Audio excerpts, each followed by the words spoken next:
देखिए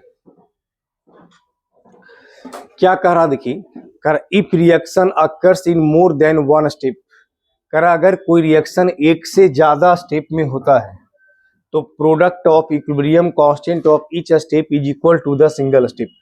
इसका कहने का मतलब क्या हुआ, देखिए जैसे N2 प्लस O2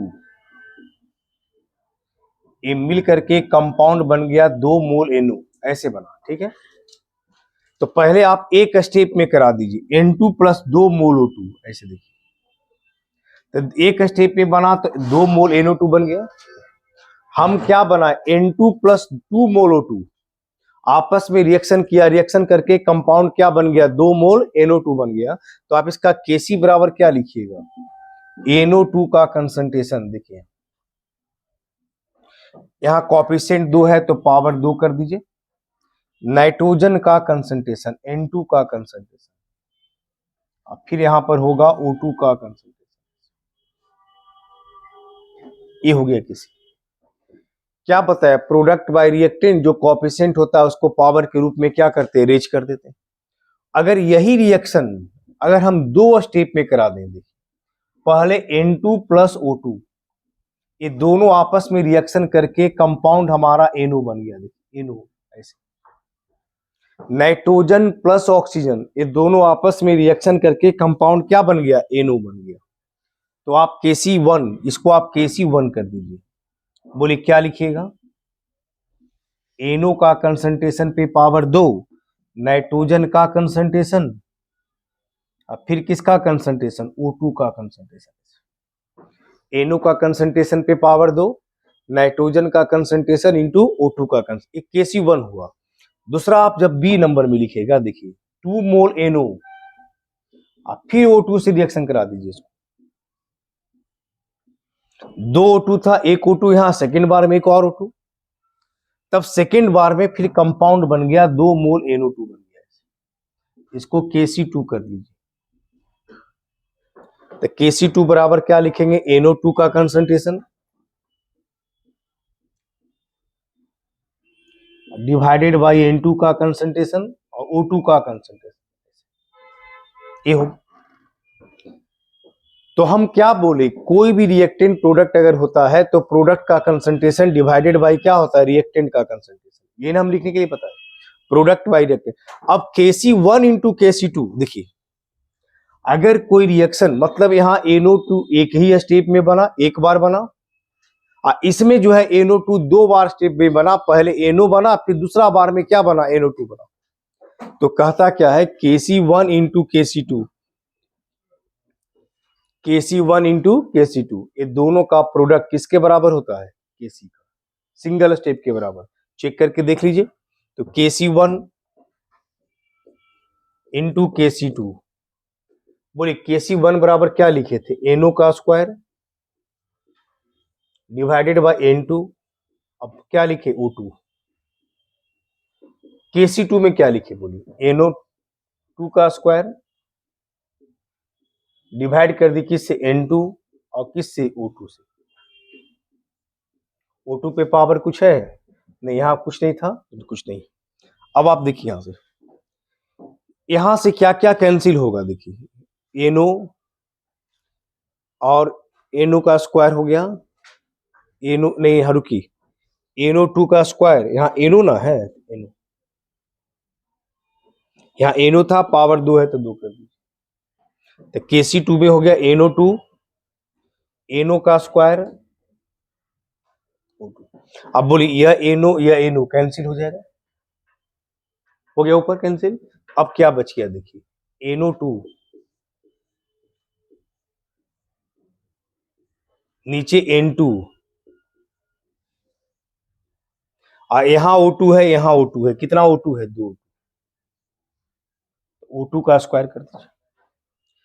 अब बोलिए ये पूरे वैल्यू NO2 का स्क्वायर, N2 और O2 का स्क्वायर, ये पूरा वैल्यू देखिए इसके बराबर है कि नहीं, Kc के बराबर। इसके बगैर हम क्या लिख सकते हैं, Kc। इसका मतलब आ गया Kc1 गुना Kc2, ये किसके बराबर आ गया, Kc के बराबर। तो Kc1 गुना Kc2 ये किसके बराबर आ गया, Kc के बराबर आ गया। इसका मतलब हुआ कि जब कोई रिएक्शन एक स्टेप में होता हो, या वही रिएक्शन अगर एक से ज्यादा स्टेप में होता है, तो इक्विलिब्रियम कांस्टेंट जो प्रत्येक स्टेप का जो होगा उसका प्रोडक्ट का वैल्यू सिंगल स्टेप के इक्विलिब्रियम कांस्टेंट के क्या होगा, इक्वल होगा, बराबर होगा। चलिए लिखिए इसको इतना।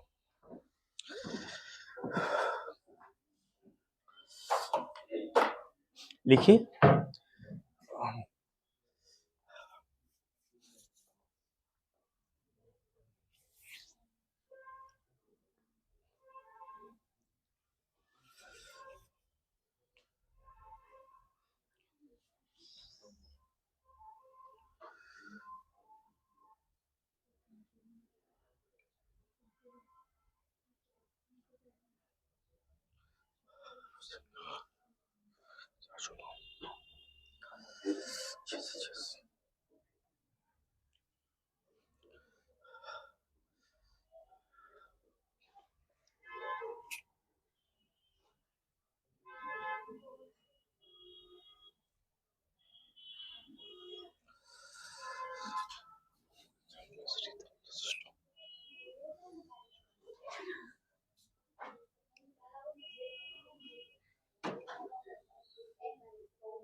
लिखिए सब।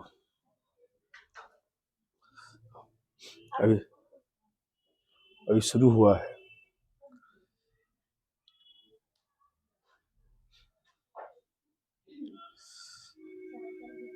क्या बोलिए, अच्छा बंद कर दें, ये बहुत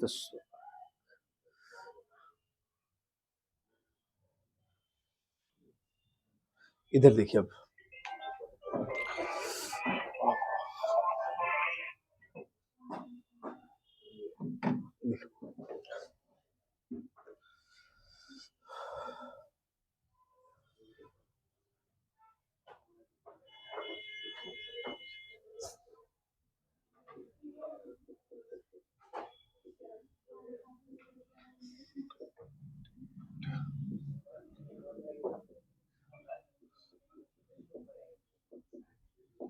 देखिए हम क्या लिखे, if equilibrium constant of a reaction is K, if equilibrium constant of a reaction is K, अगर रिएक्शन का इक्विलिब्रियम कांस्टेंट कितना लिखा हुआ, के लिखा हुआ है, if equilibrium constant of a reaction is K, then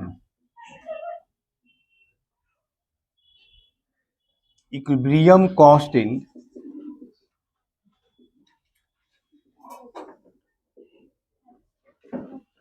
of a reverse reaction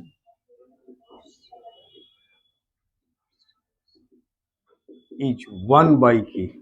ऐसे देखिए क्या कह रहा है, देखिए हम क्या बोले कि यदि कोई रिएक्शन है जिसका इक्विलिब्रियम कांस्टेंट कितना लिखा हुआ है, के, अगर हम रिएक्शन को आप रिवर्स कर देते हैं तो उस रिवर्स रिएक्शन का इक्विलिब्रियम कांस्टेंट 1/k होगा। कितना होगा, 1/k। इसका कहने का मतलब क्या है, देखिए सुनिए, आप लिखिए A2 प्लस B2, यहाँ देखिए A2 प्लस B2, ये दोनों आपस में रिएक्शन किया और रिएक्शन करके कंपाउंड बना लिया 2 मोल AB। ऐसे ठीक, A2 प्लस B2 दोनों रिएक्शन किया, कंपाउंड क्या बना हमारा AB, क्या बना AB। अगर इस रिएक्शन का लिखा हुआ equilibrium constant equal to K, कितना लिखा हुआ K, तो अगर हम रिएक्शन को रिवर्स कर दें, रिवर्स करने का मतलब देखिए 2 मोल AB, इससे क्या बनेगा A2 प्लस B2। ऐसे हम रिएक्शन को रिवर्स कर दें, रिवर्स कर दिए, 2 मोल AB मिल करके A2 प्लस B2 बना, तो रिएक्शन को रिवर्स करेंगे तो इसका इक्विलिब्रियम कांस्टेंट होगा 1/K। 1 क्या हो जाएगा K। और यदि रिएक्शन को हाफ कर दें, देखिए अगर इसी रिएक्शन को हम हाफ कर देते हैं,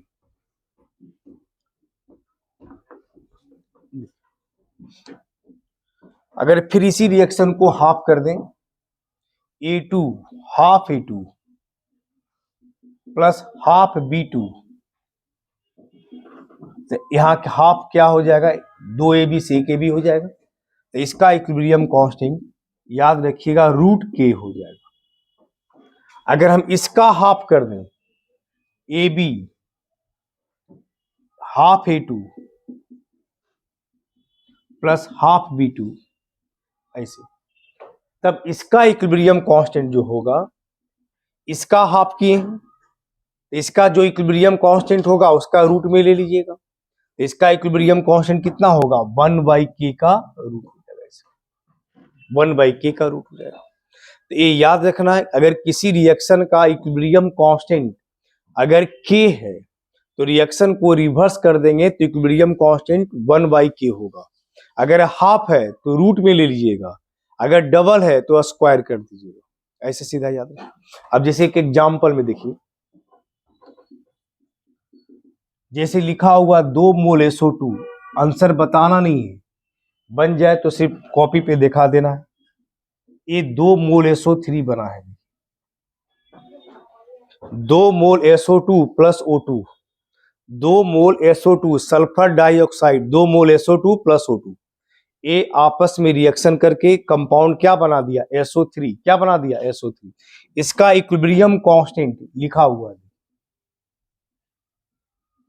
मान लीजिए सपोज कीजिए 100 गिवन दिया हुआ, काल्पनिक कल्पना कर लीजिए कि मान लीजिए इसका इक्विलिब्रियम कांस्टेंट 100 दे दिया है। अगर रिएक्शन को हम ऐसे लिख दें SO3 प्लस SO3, इससे बन गया SO2 प्लस बन गया हाफ O2। अब इसका पूछा है कि इक्विलिब्रियम कांस्टेंट का वैल्यू क्या होगा। चलिए इसको लिखिए, इसको जल्द से जल्द बना करके दिखाइए, आंसर बताना नहीं है, सिर्फ कॉपी पे बनाना है कि बन गया सर, या जिसका अभी भी बन गया तो बोलिए सर बन गया, क्योंकि इसको बनाना नहीं है, बस क्वेश्चन देख करके ही बन जाएगा। ठीक है,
ये तीनों का रिलेशन समझ गए कि अगर किसी कंटेनर में 3 गैस है G1 G2 G3, सबका मोल लिखा हुआ है 2 मोल 3 मोल 4 मोल, तीनों गैस के कारण टोटल प्रेशर 9 एटमॉस्फेयर, तो किसी का भी पार्शियल प्रेशर निकालना हो एक फार्मूला ध्यान रखना है कि पार्शियल प्रेशर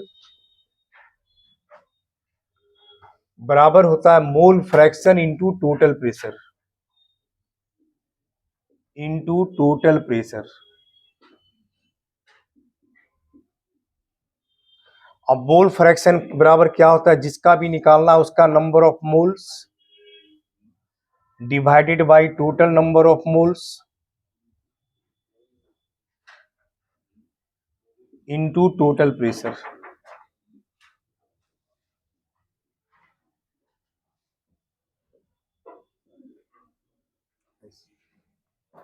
इसको लिखने के बाद ये लास्ट में इसको नीचे लिख लीजिएगा कि पार्शियल प्रेशर जिसका भी निकालना है उसका mole fraction into total pressure. Mole fraction बराबर क्या होगा, जिसका भी निकालना है उसके mole by total mole into total pressure.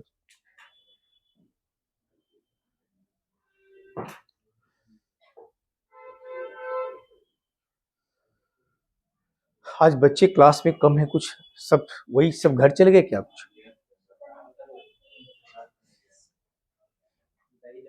वो दही जमाने गए हैं।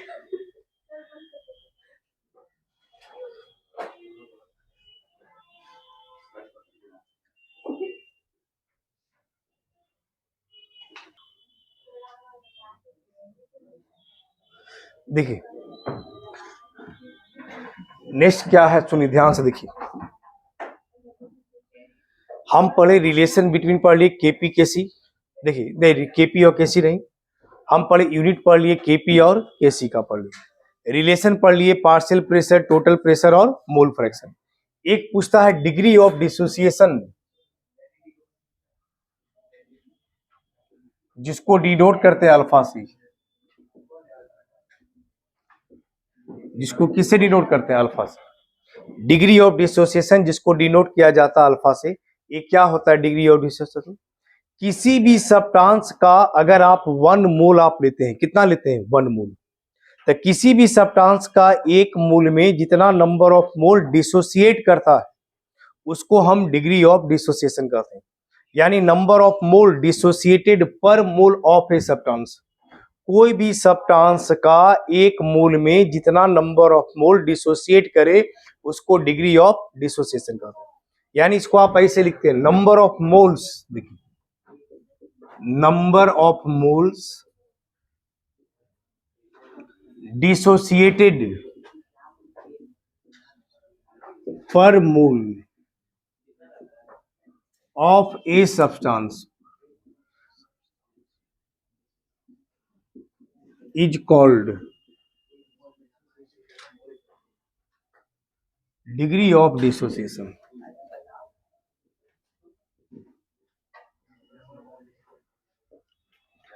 देखा नंबर ऑफ मोल्स डिसोसिएटेड पर mole of a substance is called degree of dissociation. किसी भी सब्सटेंस का 1 मोल में जितना नंबर ऑफ मोल डिसोसिएट करे उसको हम डिग्री ऑफ डिसोसिएशन कहते हैं। नंबर ऑफ मोल डिसोसिएटेड पर mole of a substance is called degree of dissociation. 1 मोल में कोई भी सब्सटेंस का जितना मोल डिसोसिएट करता है उसको डिग्री ऑफ डिसोसिएशन, उसको अल्फा कहते हैं। यानी अल्फा बराबर क्या होता है, देखिए number of moles dissociated divided by total number of moles taken.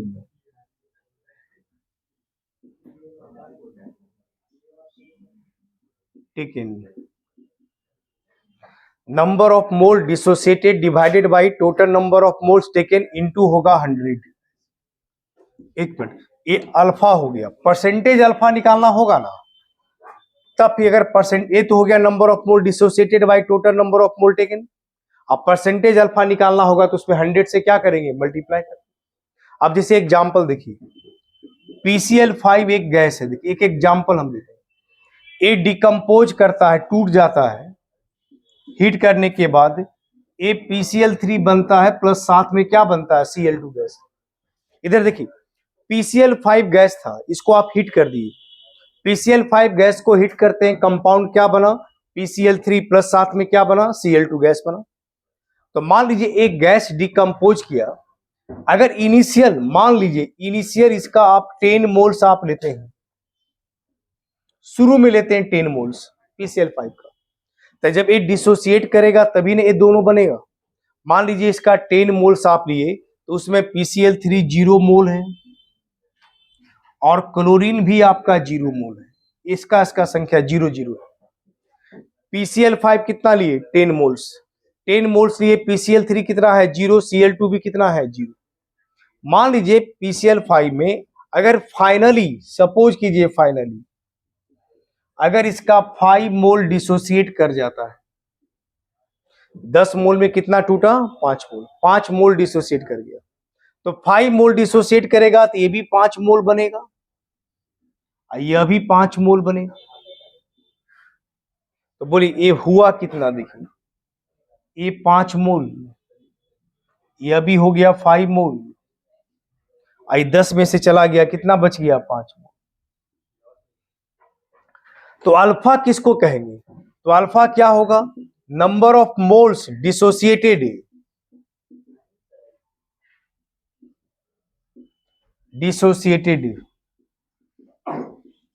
Divided by total number of moles taken.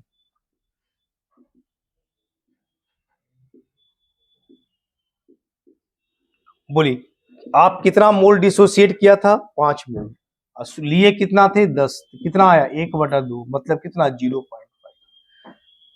तो हमेशा याद रखिएगा कि अल्फा का वैल्यू हमेशा 1 से कम आएगा, किससे कम आएगा 1 से, अल्फा का वैल्यू हमेशा 1 से कम रहेगा। अब परसेंटेज अल्फा निकालना है तो 0.5 में 100 से मल्टीप्लाई कर दीजिए, कितना परसेंट हो जाएगा 50। अगर परसेंटेज अल्फा निकालना है तो जितना दिया हुआ अल्फा का वैल्यू उसमें 100 से मल्टीप्लाई कर दीजिए, वो 50% आ जाएगा। तो परसेंटेज अल्फा कितना हो जाएगा 50%, कितना हो जाएगा 50%। चलिए लिखिए इसको।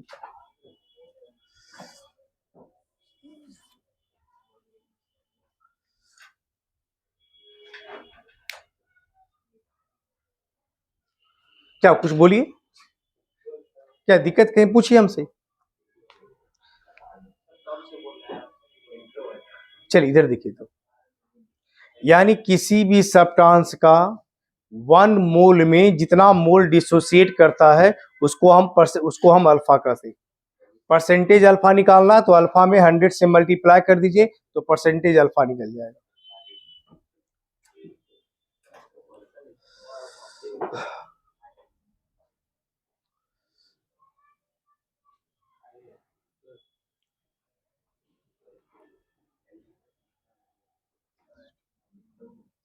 हाँ बोलिए। जो इनिशियली फाइनल मोल जो लिखे हैं वो आप माने हैं कि वहां पे वैल्यू नहीं मान लिए हम कि 10 मोल है, तब एक एग्जांपल हुआ है ना, एग्जांपल है गिवन दिया हुआ ऐसा है।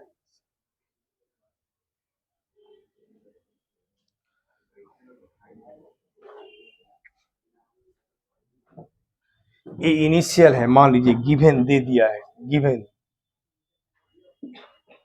ये गिवन, मान लीजिए कोई एग्जांपल था हम दे दिए कि 10 मोल है ना। अब इसमें न्यूमेरिकल क्या पूछता है, अब इसमें न्यूमेरिकल का पार्ट है, यूनिट ऑफ केपी और केसी ये तो लिख लिए। अब पूछता है केपी और केसी आप निकालते कैसे हैं, ठीक है ना।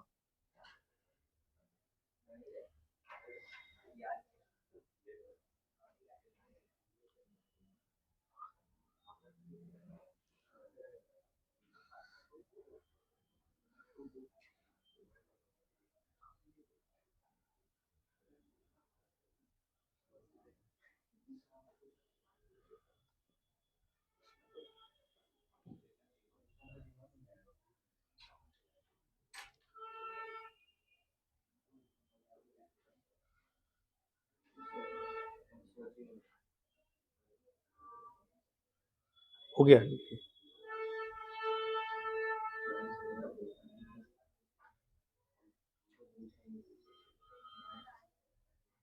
देखिए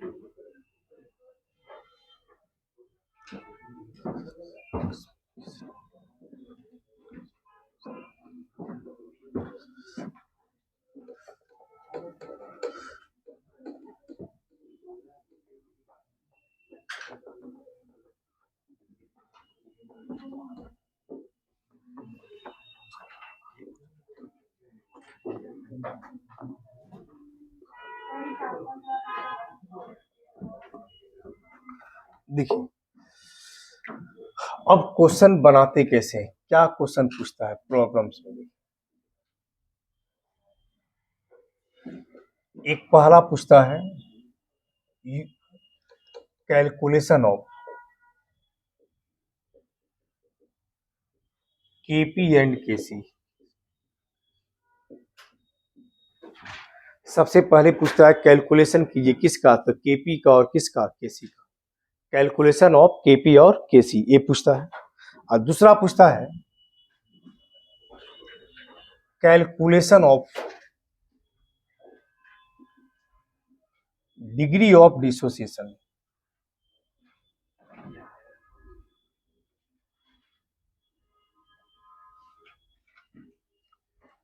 क्या पूछता है, calculation of degree of dissociation. एक पूछता है कैलकुलेशन ऑफ केपी और केसी, केपी और केसी का कैलकुलेशन कीजिए। और दूसरा पूछता है calculation of degree of dissociation. Second में क्या पूछता है, डिग्री ऑफ डिसोसिएशन मतलब अल्फा पूछता है। अब केपी और केसी दो तरीका से पूछता है। नंबर वन देखिए, समझिए, देखिए इफ कंसंट्रेशन ऑफ रिएक्टेंट्स और प्रोडक्ट्स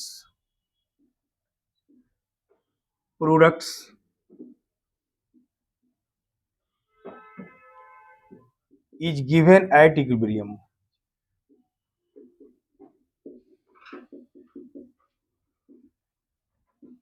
कराज यदि मान लीजिए कि कोई भी रिएक्टेंट का या प्रोडक्ट का, कोई भी रिएक्टेंट या प्रोडक्ट का कंसंट्रेशन इक्विलिब्रियम पे लिखा हुआ है कि जब कोई रिएक्शन इक्विलिब्रियम पे आता है तो उस इक्विलिब्रियम पे कोई भी रिएक्टेंट या प्रोडक्ट का कंसंट्रेशन दे दिया है, यानी कंसंट्रेशन ऑफ रिएक्टेंट्स और products are given at the equilibrium. अगर कोई रिएक्शन इक्विलिब्रियम पे है उस कंडीशन पे रिएक्टेंट और प्रोडक्ट का कंसंट्रेशन दे दिया है। जैसे देखिए ए और बी दो रिएक्टेंट है, ठीक है, ये दोनों आपस में रिएक्शन करके प्रोडक्ट सी बना प्लस साथ में डी बना। दो रिएक्टेंट था ए और बी, दोनों रिएक्टेंट आपस में रिएक्शन करके प्रोडक्ट बनाया, क्या बनाया, सी और डी। मान लीजिए जब रिएक्शन इक्विलिब्रियम पे पहुंचा, एट इक्विलिब्रियम, देखिए ऐसे देखिए, जब रिएक्शन इक्विलिब्रियम पे पहुंचा यानी जब रिएक्शन इक्विलिब्रियम पे आया तब उस समय सबका अमाउंट आपको लिखा हुआ, देखिए ये दिया हुआ है 4 मोल, ये भी लिखा हुआ है 4 मोल, ये लिखा हुआ है 2 मोल पर लीटर, ये भी लिखा हुआ है 2 मोल पर लीटर। प्रोडक्ट का कंसंट्रेशन दे दिया है, रिएक्टेंट का भी कंसंट्रेशन दे दिया है। आपसे पूछा केसी का वैल्यू, किसका वैल्यू पूछा, केसी। तो केसी बराबर होगा सी का कंसंट्रेशन, डी का कंसंट्रेशन, ए का कंसंट्रेशन, बी का कंसंट्रेशन, ऐसे लिखिए, ये डायरेक्ट बनाइएगा। तो आप ये तो एकदम आसान क्वेश्चन हो गया, इस सबका वैल्यू दे दिया इक्विलिब्रियम पे, ध्यान रखना कब दे दिया, इक्विलिब्रियम पे। तो सीधा इक्विलिब्रियम पे दिया है तो ये लिख दीजिए 4 इंटू 4, 2 इंटू 2, सब डिवाइड हो जाएगा, कितना आ जाएगा 4, केसी का वैल्यू आ गया। ऐसा कब, जब रिएक्शन का कोई भी अमाउंट इक्विलिब्रियम पर दे दे तब। और दूसरा पार्ट इसका देखिए, बी नंबर, ये आप क्या कीजिएगा, इसके नीचे अब कुछ नहीं लिखना है, बस ये यहीं तक है। आप क्या करेंगे, पूरे पेज में इसको ए नंबर दे के लिखेंगे और बी नंबर का जो है इसी के आप नीचे लिखेंगे, ए के नीचे, समझ गए ना। और इधर जगह नहीं छोड़िएगा, क्यों नहीं छोड़िएगा, क्योंकि इसके नीचे अब कुछ लिखना नहीं है। तो यहां सीधे बस हो गया कि अल्फा निकालना है। तो या तो केपी और केसी पूछता है, नहीं तो क्या पूछता है, अल्फा पूछता है। एक दूसरा कंडीशन क्या है, देखिए इफ यदि इनिशियल नंबर ऑफ मोल्स और concentration of reactants is given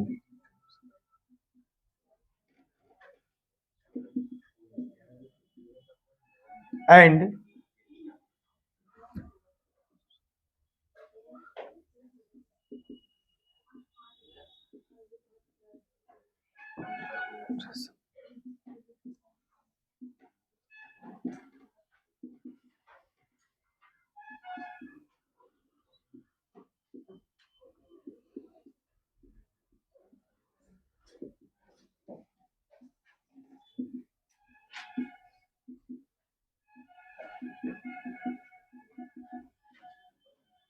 देखिए हम क्या लिखे, पहले इसको बढ़िया से समझाते हैं, उसके बाद देखिए सुनिए। जैसे कोई रिएक्शन आप लिए, नाइट्रोजन प्लस हाइड्रोजन, इसको बढ़िया से समझिएगा।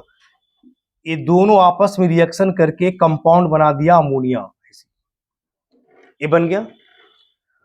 हमको इसमें लिखा हुआ है सबका इनिशियल मोल, इनिशियल स्टार्टिंग का इनिशियल, ये लिखा हुआ नाइट्रोजन 1 मोल लिया गया, ये लिखा हुआ 3 मोल लिया गया। ये ध्यान रखिएगा, ये 3 लिखा है, इसके कारण हम 3 नहीं लिखे, ये कुछ भी दे सकता है इनिशियल, 1 मोल 2 मोल 3 मोल कुछ भी दे सकता है। हाँ, इससे केवल ये पता चलेगा कि रिएक्शन में यदि इसका 1 मोल खर्च होगा तो इसका 3 मोल खर्च होगा, तो बनेगा कितना मोल? 2 मोल। ये ऐसे याद रखिएगा। अब बोलिए ए 1 मोल 3 मोल, शुरू में कितना मोल है? 0 मोल, क्योंकि ये दोनों रिएक्शन करेगा तब ना अमोनिया बनेगा। लेकिन कभी कभी ऐसा होता है कि प्रोडक्ट का कुछ इनिशियल मोल दे दे, किसका दे दे? प्रोडक्ट का दे दे, ऐसा भी कभी कभी करता है। खैर वो तो आगे का चीज है। देखिए जब रिएक्शन इक्विलिब्रियम पे पहुंचा, एट इक्विलिब्रियम, देखिए जब रिएक्शन इक्विलिब्रियम पे पहुंचा, यहां कुछ नहीं लिखा हुआ, इसका मतलब क्या है? 1 मोल। तो मान लीजिए कि नाइट्रोजन का x मोल खर्च होता है। अगर जब रिएक्शन पहुंचा इक्विलिब्रियम पे तो नाइट्रोजन कितना खर्च होता है? x मोल। तो बताइए हाइड्रोजन कितना खर्च हो जाएगा? 3x मोल। इसका 1 खर्च होता है तो इसका 3 खर्च होता है ना, इसका 3 टाइम्स है। तो अगर यह x है तो कितना खर्च होगा? 3x खर्च होगा। तो बोले a कितना खर्च होगा? 3x। तो बोले ए अमोनिया बनेगा कितना? 2x। आइए, तो ए इक्विलिब्रियम पे बच गया 2x मोल, ए हो जाएगा 3 माइनस 3x मोल, ये हो जाएगा 1 माइनस x मोल। ए हो गया हमारा। इक्विलिब्रियम पे मोल्स आया और हमको निकालना है कंसंट्रेशन। तो कंसंट्रेशन किसको कहते हैं? मोल में जब वॉल्यूम से डिवाइड करते हैं, यानी मोल पर लीटर को क्या कहते हैं? कंसंट्रेशन कहते हैं। तो अगर आप 1 लीटर का कंटेनर लिए हैं तो जो मोल है वही कंसंट्रेशन होगा, क्योंकि 1 लीटर है। तो मान लीजिए 4 मोल लिए तो 4/1, तो फिर 4 ही आ जाएगा। लेकिन मान लीजिए कंटेनर भी लीटर का, ये तो हो गया नंबर ऑफ मोल्स। अगर कंसंट्रेशन निकालना है, अब मान लीजिए कंटेनर जो रिएक्शन है वो भी लीटर का कंटेनर में हो रहा है, तो आप भी से डिवाइड कर दीजिए, 1 माइनस एक्स बटा भी, ये कंसंट्रेशन हो गया। इसका आ जाएगा 3 माइनस 3x बटा भी, इसका क्या आ जाएगा? 2x बटा भी। ये क्या आ गया? कंसंट्रेशन। क्या आ गया? कंसंट्रेशन। सबको वॉल्यूम से डिवाइड कर दिए मोल में, तो मोल में वॉल्यूम से डिवाइड कीजिएगा तो कंसंट्रेशन निकल जाएगा। इधर देखिए, इधर देख रहे हैं बोर्ड, क्या निकल जाएगा? कंसंट्रेशन। क्या निकल जाएगा? कंसंट्रेशन। यानी मोल में वॉल्यूम से डिवाइड कर दिए, कंसंट्रेशन आ गया। इधर लिख लिए भी, सुनिए। तो पहले आप देखिए, अब एक मेरी बात सुनिए, पहले इसको लिख लेना है, इसी के नीचे इसको लिखना है, उसके बाद ये तीसरा लिखना है। जगह बच रहा है, थोड़ा सा समझा देते हैं, सुन लीजिए। केसी बराबर क्या बचेगा? क्या लिखिएगा? अमोनिया का कंसंट्रेशन। देखिए डिवाइड कर दिए, किसका कंसंट्रेशन? नाइट्रोजन का। और किसका कंसंट्रेशन? हाइड्रोजन। अब बोलिए अमोनिया का कंसंट्रेशन कितना है? 2x बटा भी। इसका क्या लिखेगा? नाइट्रोजन का 1 माइनस एक्स बाई भी। इसका हाइड्रोजन का क्या लिखिएगा? हाइड्रोजन का 3 माइनस 3x।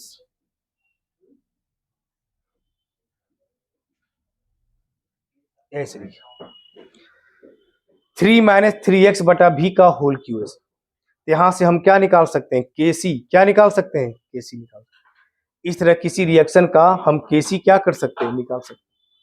इसमें सुनिए, हम क्या बताए, इनिशियल मोल दे दे, मेरी बात सुनिए। जब रिएक्शन इक्विलिब्रियम पे पहुंचा, तो जब इक्विलिब्रियम पे पहुंचा, इसमें से इक्विलिब्रियम पर इस तीनों में से किसी एक वैल्यू दे दे। जैसे 2x इसका अमोनिया का वैल्यू दे दिया, मतलब 2x का वैल्यू दे दिया, और 2x दे दिया तो x निकाल लेंगे, वही x का वैल्यू इस पे पुट करेंगे तो ये निकल जाएगा, वही x यहां पुट करेंगे तो ये भी निकल जाएगा। तो बोले इस तीनों में से कोई एक भी वैल्यू देगा तो सबका वैल्यू निकल जाएगा कि नहीं, और सबका वैल्यू निकल गया तो केसी हम क्या करेंगे, निकाल लेंगे। समझ गए? चलिए लिखिए इसको, पहले यहां से यहां तक, फिर वहां इसी के नीचे लिखिएगा, उसके बाद फिर इसको।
ये समझ गए केसी कैसे निकालते हैं, या केपी कैसे निकालेंगे।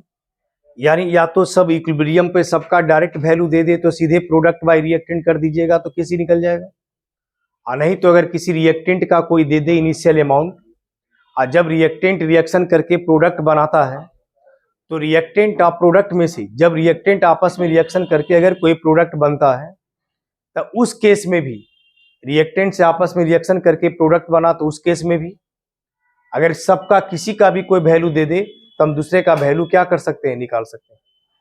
माने तीनों में से कोई एक वैल्यू दे देगा लास्ट वाले का इक्विलिब्रियम पे, या तो 1 माइनस एक्स दे दे, चाहे 3 माइनस 3x दे दे, चाहे 2x दे दे, तो कुछ भी देगा तो x निकल ना जाएगा, x निकल जाएगा तो तीनों का वैल्यू निकल जाएगा, और तीनों का वैल्यू निकलेगा तो केसी हम क्या कर सकते हैं, निकाल सकते हैं।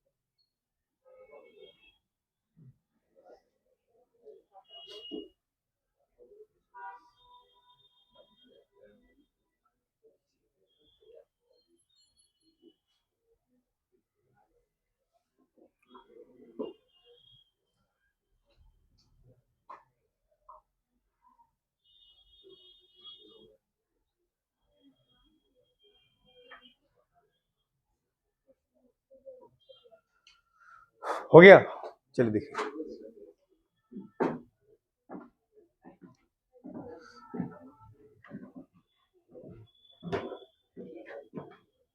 देखिए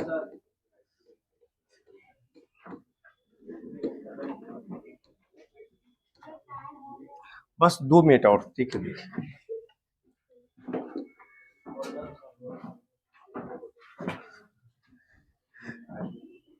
देखिए एक क्वेश्चन है, वो आपको घर से बना करके आना है। सिंपल क्वेश्चन देते हैं, ठीक है। इसको फिर अगले क्लास हम सोल्व करेंगे, ठीक है। देखिए जैसे ईस्टर आप लिए, देखिए ईस्टर इस तरीका से बनेगा, इस सेकेंड रूल से जो भी बताए, ठीक है। पहला पे तो बता दिए, डायरेक्ट अमाउंट दिया रहे तो बना लीजिए। इस पे क्या कहता है, ईस्टर था या एसिड है प्लस अल्कोहल है। देखिए एसिड और अल्कोहल मिल करके कंपाउंड ईस्टर बनाता है, अब प्लस वाटर बनता है। ये लिखा हुआ है कि एसिड प्लस अल्कोहल दोनों आपस में रिएक्शन करके ईस्टर प्लस क्या बना है, वाटर बना है। अगर आप इनिशियल स्टार्टिंग में इसका 1 मोल आप लेते हैं, यह भी स्टार्टिंग में आप 1 मोल लेते हैं, 1 मोल और 1 मोल शुरू इनिशियल स्टार्टिंग में, इनिशियल या इनिशियली 1 मोल लिए, 1 मोल लिए तो शुरू में तो 0 होगा, ये भी 0 होगा। लेकिन जब रिएक्शन इक्विलिब्रियम पे पहुंचा, कहां पहुंचा, जैसे इनिशियल अमाउंट दे दिया, और जब रिएक्शन इक्विलिब्रियम पे पहुंचा, इक्विलिब्रियम का मतलब जब दोनों तरफ का रेट ऑफ रिएक्शन क्या हो, बराबर हो गया, तब उस समय लिखा हुआ है कि जब रिएक्शन इक्विलिब्रियम पे आया तो दिया हुआ है कि वाटर बना है 12 ग्राम, 12 ग्राम। जब रिएक्शन इक्विलिब्रियम पे पहुंचा तो वाटर कितना दिया हुआ है, 12 ग्राम, 12 ग्राम। तब पूछा कि केसी का वैल्यू क्या होगा, क्या पूछा है, केसी। इसको बना करके आना है, यानी जब रिएक्शन इक्विलिब्रियम पे पहुंचा तो पूछा केसी का वैल्यू क्या होगा, केसी क्या होगा, ठीक है।